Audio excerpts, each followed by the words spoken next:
네, 안녕하세요. 이번 주제는 유튜브 댓글에 문의를 주신 내용을 영상으로 한번 준비를 해봅니다. 앱 개발부터 사업화, 수익화까지라는 과정이고요. 음, 그 질문의 내용은 간단히 이제 어떤 자기 분야에서 일을 하시다가 이제 앱에 대한 아이디어가 있으신데 어떻게 개발을 시작을 하고 어떻게 만들어 가야 될지 그리고 사업화해야 될지를 좀 감을 잡기 어렵다. 그러니까 뭐 내비게이션을 비유하셨어요. 내비게이션으로 좀 가이드를 요청을 하셨는데 제가 요 영상에 지금까지의 많은 고민의 엑기스를 좀 담으려고 합니다. 그래서 앱 개발에서 고민할 내용들 그리고 사업화는 어떻게 할 수 있을지 수익화는 어떻게 할 수 있을지 제가 아는 모든 거를 그냥 다 얘기를 드리려고 하는데 제가 처음으로 그런 생각을 했어요. 이걸 다 말씀드리면 나는 어떡하지? 라고 생각할 정도로 제가 생각했을 때 제 그간의 많은 고민들이 녹아질 겁니다. 한번 끝까지 한번 들어봐 주시고요. 음, 조금이라도 도움이 되시면 좋을 것 같습니다. 첫 번째는 아무래도 주제라고 생각을 해요. 자, 주제는 거두절미하고 자기가 하던 거 또는 자기가 정말 관심이 많은 거라고 생각을 해요. 무조건. 그러니까 그렇게 생각할 수 있잖아요. 요즘 뜨는 게 뭐야? 요즘 잘 되는 게 뭐야? 라고 생각할 수 있지만 그것은 내 것이 아니라는 거죠. 그러니까 분명한 것은 나를 둘러싼 내가 해왔던 일이거나 내가 정말 관심이 많은 취미거나 내가 앞으로 계속 하고자 하는 뭐 그러한 대상이거나 라는 것이죠. 간단한 예로 들면 제가 만약에 세무사라고 하면 저는 세무사 관련된 앱을 만들 것 같아요. 내가 만약에 건축업자면 건축 자재물을 이렇게 서로 유통시켜 줄 수 있는 앱을 만들 거예요. 근데 만약에 어, 지금 생각해 봤을 때는 변호사도 아무래도 앱으로 만들면 어떨까라는 생각을 하거든요. 변호하는 일에 대해서도. 간단한 질문 주고받을 수 있잖아요. 그리고 약간의 뭐 구독 개념이나 프리미엄 서비스를 할 수 있는데, 저는 변호사하고 전혀 무관해요. 제가 그렇기 때문에 이게 아무리 유망할 것 같다는 생각이 들어도 저는 선택지에서 얘를 뺄 것 같아요.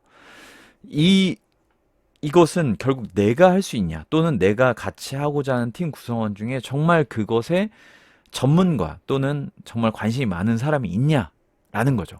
육아 관련된 앱을 만든다면 최소한 육아를 정말 잘 알거나 하고 있거나 그리고 또는 육아 전문 뭐 블로그를 한다거나 하는 사람이 훨씬 유리하다는 거예요.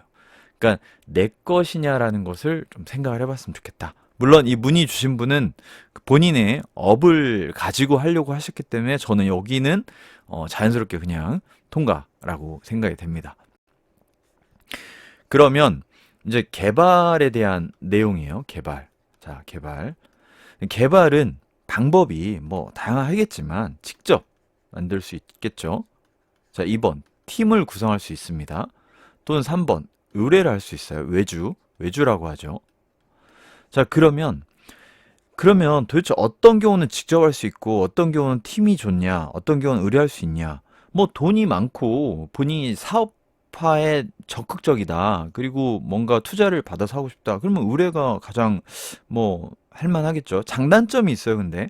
외주를 맡긴다고 모든 게 능사가 아닙니다. 외주를 맡겨 보신 분은 그런 체험이 있을 수도 있지만 쉽지 않아요.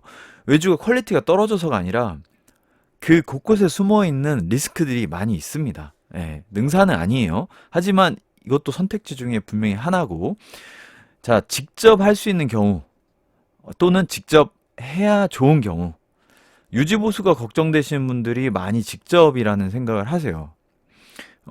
그리고 시간이 굉장히 많으신 분들, 그리고 공부 목적이 좀 강하신 분들은 저는 직접이 좋다고 생각을 해요. 뭐 자바도 공부하고 안드로이드 공부하고 리액트도 공부해서 할 수 있습니다. 그리고 또 하나는 주제가 굉장히 심플한 경우, 그러니까 주제가 심플하다기보다는 만들고자 하는 앱의 대상의 UI라든가 기능 자체가 굉장히 심플한 경우, 뭐 주소를 찾는다든지 이런 거 그냥 직접 만들 수 있다고 생각합니다, 저는. 그런데 굉장히 그게 복잡해진다, 점점.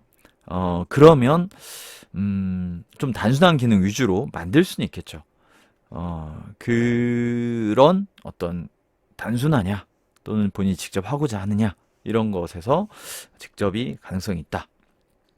또 공부원 쪽에서도 뭐 취업을 목적으로 하는 가운데 포트폴리오를 만들고 싶냐, 아니면 내가 이제 제2 약간 세컨 라이프로 이런 앱을 하나 만들어서 뭔가의 수익화에 관심이 있으신 분은 저는 아무래도 직접이 좋다고 생각해요. 아무래도 의뢰를 하면요, 최소 못해도 몇백만 원에서 수천만 원까지 들을 수가 있어요. 그렇기 때문에 여기에 막대한 돈을 투자를 해버리시면 장기간으로 봤을 때 저는 큰 뭐 이렇게 좀 비용이 좀 많이 들어가는 구조가 되지 않을까. 그랬을 때 수익이 나더라도 좀 그거를 커버하기가 좀 어렵기 때문에 웬만하면 직접도 괜찮다. 자, 팀인 경우 팀을 짤 수 있으면 팀이 좋죠. 자, 팀을 짤 수 있으면 좋고, 또 요즘은 이제 온라인 상에서 팀을 만나기도 하기 때문에 좋다. 근데 이런 경우는 또 장단점이 있어요. 팀이 구성이 되면 장점이야 뭐 당연히 역할을 나눌 수 있으니까 장점이 있죠. 하지만 생각보다 많은 단점들이 있어요. 자, 그룹 스터디가 좋죠. 혼자 하는 것보다. 하지만 그룹 스터디의 단점도 경험해 보신 분들은 아실 겁니다. 어, 나만 공부 열심히 하면 되는 게 아니라 그룹으로 같이 으쌰으쌰해서 잘 되면 좋은데, 으쌰으쌰해서 서로 안 하면 같이 맥이 풀릴 수 있어요. 고민 나누다가 끝나요. 고민을 나눈다는 건 되게 좋고 행복한 일이지만 안락함을 주거든요. 그러다 보면 서로 같이 처질 수도 있는 거죠. 자, 팀, 그리고 뭔가 하기로 했는데 안 한다?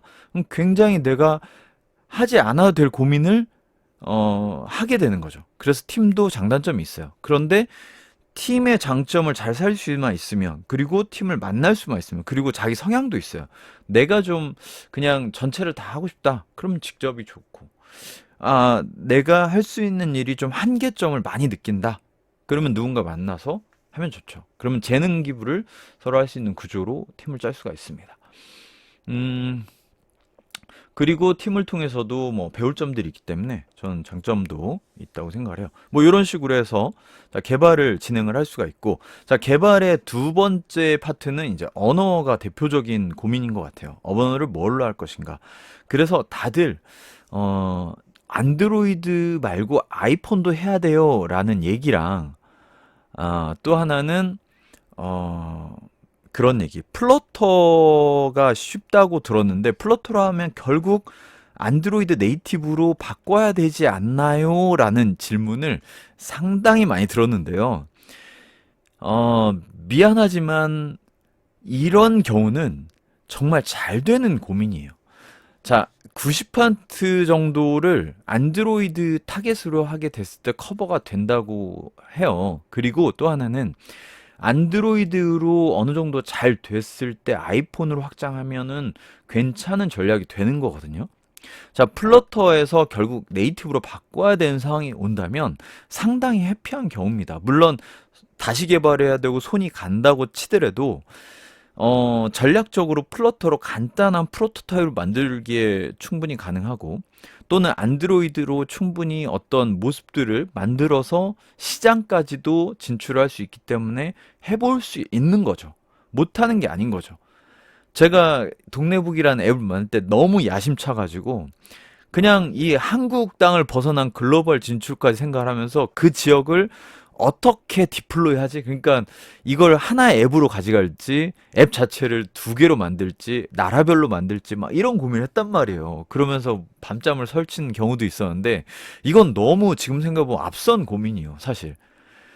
그 동네북과 같은 해에 만들어진 당근마켓의 성공 중 하나는 저는 두 가지였다고 보는데요. 이것이 정말 들리는 분들은 앱을 해보셨거나 약간의 고민을 더 진도를 나가신 거예요. 처음에 어떻게 이걸 전파시킬까에 대한 고민을 많이 해야 되거든요. 그러니까 동네볼 만들려고 했던 저는 설레발을 쳐가지고 뭐 미국은 어떻게 하지? 막 이런 고민을 할 때 당근마켓은 판교 중심으로 해버렸다는 거죠. 시작점 자체를 거기만 집중적으로. 저는 이것에 대해서 나중에 맨 땅에 헤딩하고 이마에 피가 철철 흘러 넘칠 때쯤 느꼈는데 이분들은 전략적으로 처음부터 그렇게 시작을 했다는 것. 저는 시작 자체는 굉장히 작아도 좋다. 반응이 오는 몇 명만 모아도 전 충분한 가능성이 있다. 100명만 의미 있게 회원을 모아도 저는 시작해볼 만하다라고 생각을 하거든요. 그리고 100명으로 끝나자는 게 아니라 1000명, 만 명이 될 수 있죠. 100명이 근데 없이 1000명, 만 명은 없다라는 거죠. 뭐 에어비앤비를 만드신 분도 100명의 고객에게까지는 이메일을 직접 한 사람 한 사람 보냈다고 해요. 그러니까 자기 서비스에 고객을 만든 거죠. 저는 굉장히 의미 있는 얘기라고 생각을 합니다. 두 번째 것은 나중에 또 기회가 되면 말씀드릴게요. 하여튼 시작점 자체를 작게 시작하는 것. 그래서 언어도 구애받지 마시라고 하고 싶어요. 접근이 쉬운 거를 그냥 선택하시면 좋겠다. 플러터가 접근이 좋다? 플러터로 하시는 거죠. 안드로이드만 해봐도 전 충분하다. 이렇게 보입니다. 또 하나는 자, 이게 그런 고민을 할 수는 있어요. 네이티브냐, 웹앱이냐, 아니면 하이브리드냐, 이 고민을 할 수가 있거든요. 저는 이건 철저히 그 앱의 형태가 네이티브에 걸맞냐, 아니면 웹 스타일스럽게 뭐 게시판 위주의 그런 앱이면 되냐라는 것에 따라서 웹앱이 더 나을 수도 있고요. 네이티브가 더 좋을 수도 있습니다. 결국은 큰 회사들은 다 네이티브로 분기해가지고 처리할 수는 있는데 그래도 많은 부분 그냥 웹 형태를 가지기도 합니다. 웹앱이면 그런 네이버의 앱은 이제 웹 기반이죠. 컨텐츠가 많이 있기 때문에 네이티브라고 하면은 뭐 카카오의 어떤 툴들, 뭐 지도 앱이라든가 이런 것들은 네이티브겠죠. 그런 거는 앱의 형태, 앱의 목적에 따라서 좀 다를 수는 있다. 그거는 고민할 필요가 있고 그렇게 선택을 하시면 된다고 생각을 합니다. 자, 개발도 간단하게 이렇게 말씀을 드린 거고, 자, 그러면 사업화와 수익이라는 관점. 저는 이것에 대해서는 좀 진지한 고민은 필요하다. 그런데 이제 이런 생각을 할 수 있어요. 앱을 만들기도 전에 또 앱이 잘 되기도 전에 무슨 사업하고 수익이냐라고 생각할 수는 있습니다. 근데 물론 이게 닭이 먼저냐 달걀이 먼저냐 할 수는 있어요. 비즈니스 모델이 없이 앱을 만든다는 자체는 의미가 없잖아요. 하지만 앱을 만들지 않은 상태에서 돈만 생각하는 것도 또한 의미가 없어요. 하지만 저는 어느 정도는 방법에 대한 고민을 해야 하지 않을까라는 생각이 들어요. 특히 돈 버는 방법에 대해서. 하지만 여기서 정말 중요한 저는 엑기스가 가치를 제공하는 것에 의미가 있다고 생각을 합니다. 많은 사람들은 그냥 돈을 벌기 위해서 앱을 만드는데 저는 그 단계가 아니고 가치를 제공하다 보면 사람들이 모이고 사람들은 그 가치에 페이를 하는 구조가 되거든요. 쉽게 말하면 음식점을 만들고 음식을 제공하면 사람들은 돈을 낸다는 거죠. 하지만 돈을 어떻게 벌까를 목적으로 삼아버리면 선행 관계가 좀 뒤틀릴 수가 있어요. 무슨 얘기냐? 음식을 맛있게 잘 만들면 사람들은 기꺼이 지불을 해요. 하지만 음식에 대한 고민 없이 음식점을 만들고 돈만 번다고 생각을 하다 보면 음식에 대한 고민이 적게 되는 거죠. 즉, 지금 만들고자 하는 앱이 어떤 가치를 주냐는 거예요. 그 사람들에게 어떤 가치를 주냐, 재미를 주냐. 뭐 게임처럼 재미를 줄 수도 있고 정보를 줄 수도 있고 컨텐츠를 줄 수도 있고 어떤 연결을 줄 수도 있고 어떤 가치든 줘야 돼요. 주면 사람들은 그 앱을 이용하게 되고 그 이용에 대한 대가를 지불하는 구조로 만들 수 있다는 거죠. 그 가치가 좀 뭐 간단한 거다, 가벼운 거다 하면 뭐 광고 같은 것을 달아서 하겠지만 상당히 그 가치가 있는, 제가 어떤 앱을 실제 사례로 봤는데 커뮤니티를 만들고 나서 게시판이죠. 결국은 게시판을 그 질문을 올리고 답변을 받는데 상당한 비용을 지불하는 걸 봤습니다. 그 경우는 그 컨텐츠 자체, 그러니까 사람들을 모이게 했다는 것에서 가치가 이미 있는 거죠. 그래서 그 가치를 또 다른 사람에게 제공을 하고 그 사람은 페이를 하는 구조를 만드는 그런 가치 제공을 목표로 해야 된다. 그리고 또 하나 고민해야 될 것은 당연하게도 저는 항상 강조하는 거지만 마케팅적인 홍보적인 얘기 이거를 생각을 안 하는 경우가 굉장히 많은데 이걸 어떻게 할지를 고민을 해야 돼요. 앱이 만들어지면 어디에다 앱을 홍보할지 그리고 어떤 식으로 이걸 전파시킬 수 있을지에 대한 전략은 철저히 고민해야 한다고 생각합니다. 특히 이제 자기가 사업 분야에 있으면서 앱을 만들겠다고 고민을 한 분들 그리고 앱 개발에 대해서는 잘 모르겠다고 하신 분들은 이런 쪽으로 오히려 더 많은 고민을 하셔서 앱을 어떤 식으로든 만들고 나면 홍보하는 역할로 또는 마케팅하는 역할로 활동을 하시는 게 저는 훨씬 좋다고 생각해요. 그 분야에 있기 때문에 내가 해당하는 분야에 아는 사람이 있을 수도 있고 뭐 인맥이 있을 수도 있고 아니 홍보처가 어딘지도 조금 더 잘 알 수 있잖아요. 그런 역할로 같이 하는 거죠. 개발과 병행해서.